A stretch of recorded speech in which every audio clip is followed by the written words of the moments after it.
Muy buen día. Tenemos la lectura de la liturgia de la palabra del día lunes 13 de octubre, en la 28ª semana del tiempo ordinario, ciclo C.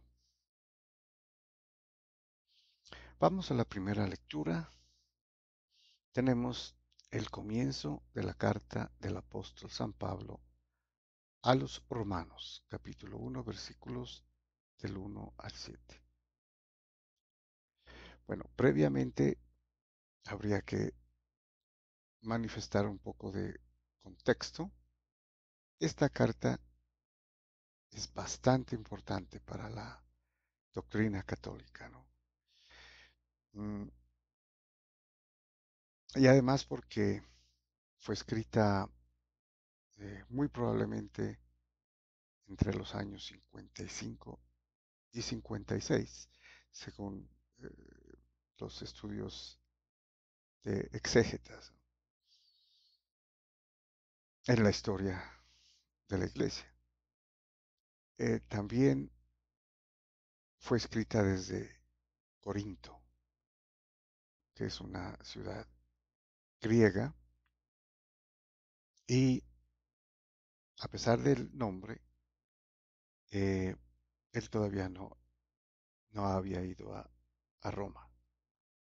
Estaríamos en el año, digamos que 56, y él irá a Roma prácticamente en unos 10 años después de escribir la carta.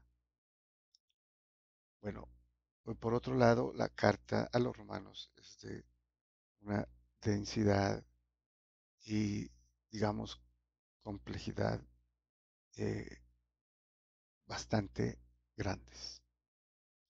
Por eso se recomienda hacerlo despacio y tratando de entender por etapas, ¿no? Por capas, digamos, lo superficial y luego lo más profundo, ¿no?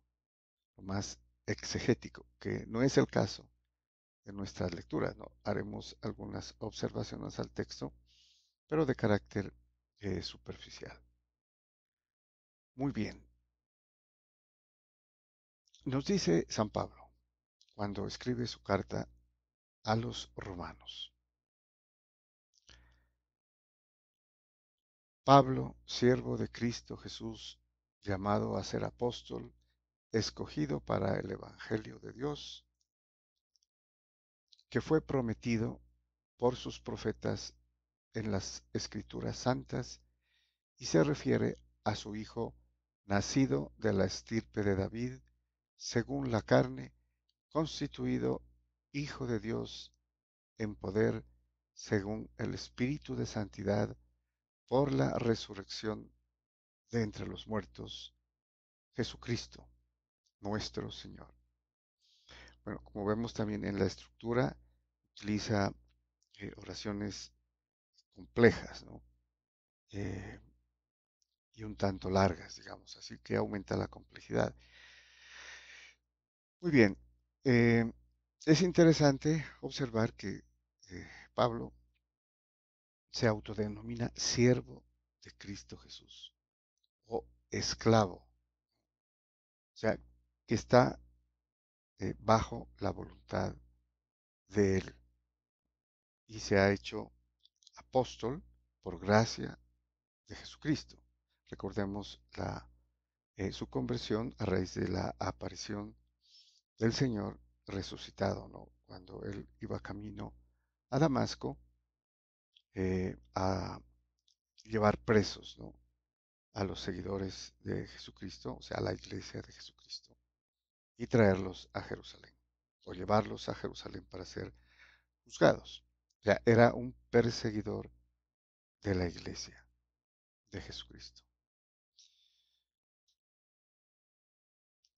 También menciona como una especie de síntesis, ¿no? Eh, del, del Evangelio. Aquí terminaría con, dice, constituido Hijo de Dios en poder según el Espíritu de Santidad por la resurrección de entre los muertos, Jesucristo nuestro Señor. O sea, ha sido constituido Señor, ¿no?, de todos, glorificado junto al Padre.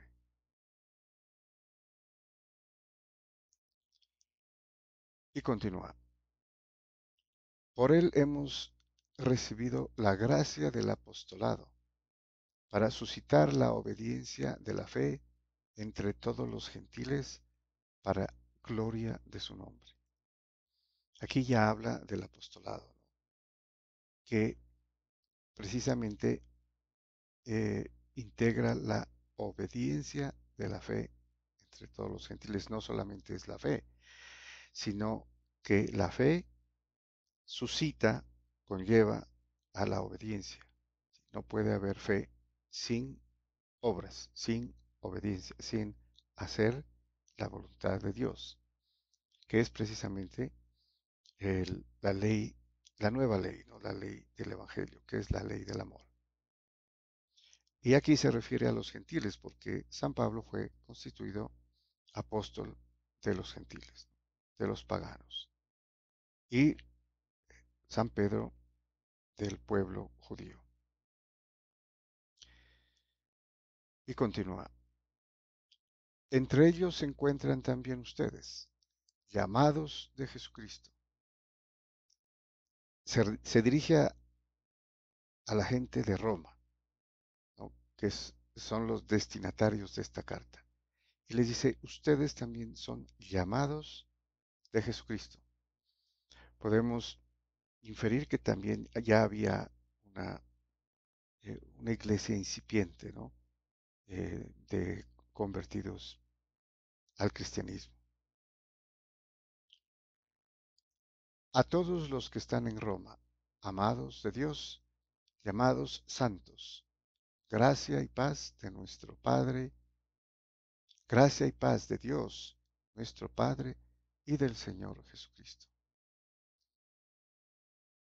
Bueno, termina con esta doxología, ¿no?, que es común en San Pablo. Gracia y paz de Dios nuestro Padre y del Señor Jesucristo. Eso es lo que en últimas está enviando, ¿no? Está con la carta, está deseando y de hecho eh, conlleva, ¿no?, una bendición. Por eso es una doxología, ¿sí? Llamados santos. Es importante porque se consideraba a inicios de la iglesia que los primeros convertidos eran nueva creación, ya eran seres espirituales, ¿no?, cuando a través del bautismo se hacían miembros del cuerpo místico de Jesucristo. Y entonces, parte de su cuerpo integral eran santos, ¿no?, como Jesucristo es santo también. Muy bien, vamos al Salmo responsorial. Tenemos el Salmo 98, cuyo responso es, el Señor da a conocer su salvación. Nuevamente mencionamos que la salvación del Señor, referido aquí del Antiguo Testamento, Yahweh, ¿no?, el Dios de los judíos, es Jesucristo. La salvación de Dios es Jesucristo. Y recordemos nuevamente, Jesús quiere decir en hebreo, Dios salva, ¿no?, Yeshua. Bueno, nos dice el salmista en modo de acción de gracias y con un aire escatológico, ¿no?, o sea, del final. Canten al Señor un cántico nuevo, porque ha hecho maravillas. Su diestra le ha dado la victoria, su santo brazo.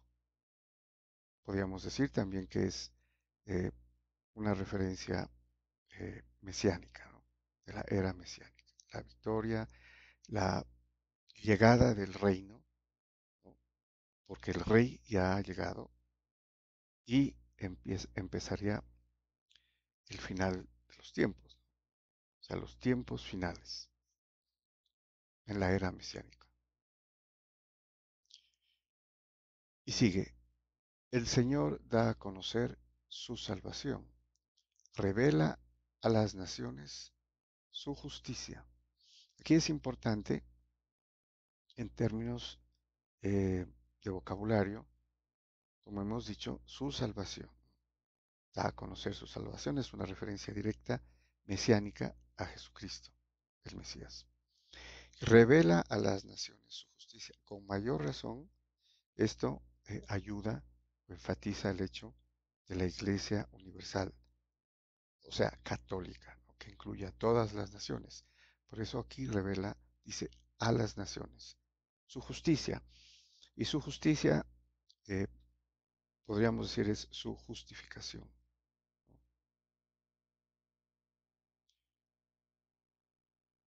Continúa. Se acordó de su misericordia y su fidelidad en favor de la casa de Israel. Es decir, el pueblo judío incluido, o el pueblo de Israel incluido, ¿no? Todas las naciones, incluye también el pueblo de Israel. Y termina, los confines de la tierra han contemplado la salvación de nuestro Dios. Aclama al Señor, tierra entera, griten, vitoreen, toquen. Evidencia clara de que se refiere a Jesucristo, ¿no?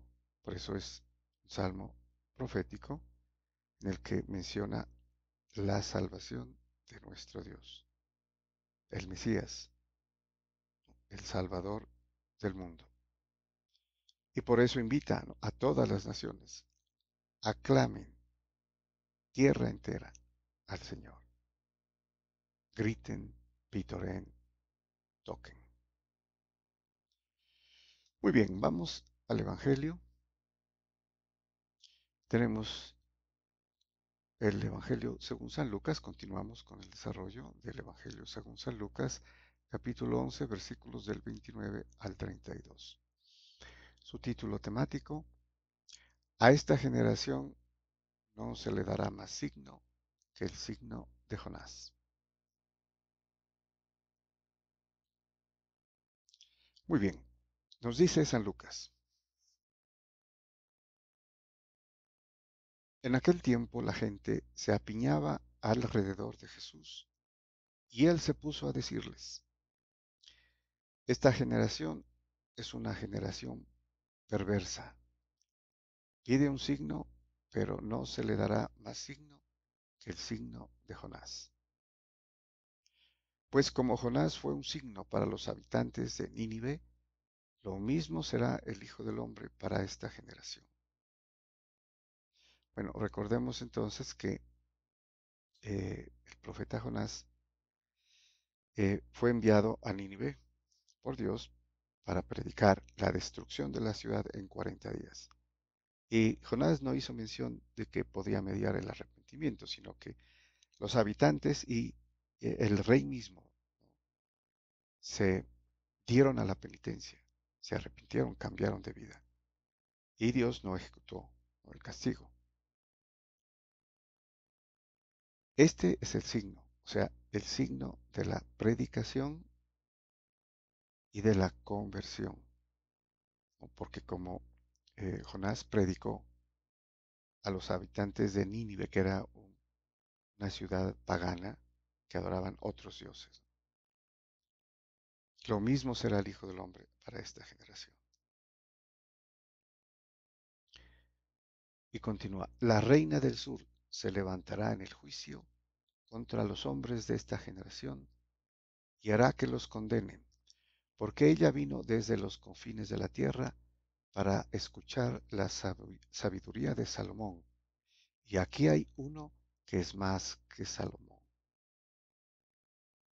Bueno, la reina del sur fue una reina de un reino importante que muy probablemente sea Etiopía al sur. Por eso también se menciona en otras versiones del texto la reina del mediodía, que es el sur, o la reina de Saba, también el reino de Saba, que es muy probablemente el reino de Etiopía en ese tiempo. Y, y visitó solo para comprobar la sabiduría de Salomón, lo que se comentaba. Y ella dijo que se habían quedado cortos los relatos, ¿no? Ella misma pudo comprobar la sabiduría de Salomón. Y el Señor Jesús dice, y aquí hay uno más que Salomón. Aquí hay uno que es más que Salomón. Y continúa, los hombres de Nínive se alzarán en el juicio contra esta generación y harán que la condenen, porque ellos se convirtieron con la proclamación de Jonás, y aquí hay uno más, y aquí hay uno que es más que Jonás. Bueno, en pocas palabras, lo que ha dicho aquí el Señor Jesús es que al mencionar un rey, ¿no?, que es el más grandioso, más glorioso, terrenamente hablando, de todos los reyes, ¿no? Su reino fue de esplendor, por eso la gente iba a visitarlo, por el esplendor de su reino y por la sabiduría que se comentaba, ¿no? Por eso la reina del sur fue a visitarlo y quedó admirada, ¿no?, de la sabiduría del rey. Entonces, Jesucristo es más que todos los reyes y que todos los profetas, al mencionar a un rey y a un profeta, ¿no? Y especialmente al profeta como signo, porque se le pidió un signo. Y el signo es precisamente que Jonás predicó, pregonó la palabra de Dios sobre la destrucción, y un pueblo pagano, gentil, se arrepintió, hizo penitencia y Dios le perdonó.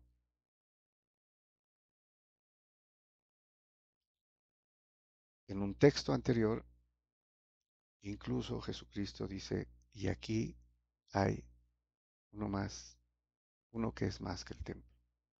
O sea, más que el templo, más que el más glorioso de los reyes, terrenamente hablando, y más que uno de los eh, profetas. Nos dice ya mucho de quién era en realidad Jesucristo. Muy bien, muchas gracias y bendiciones.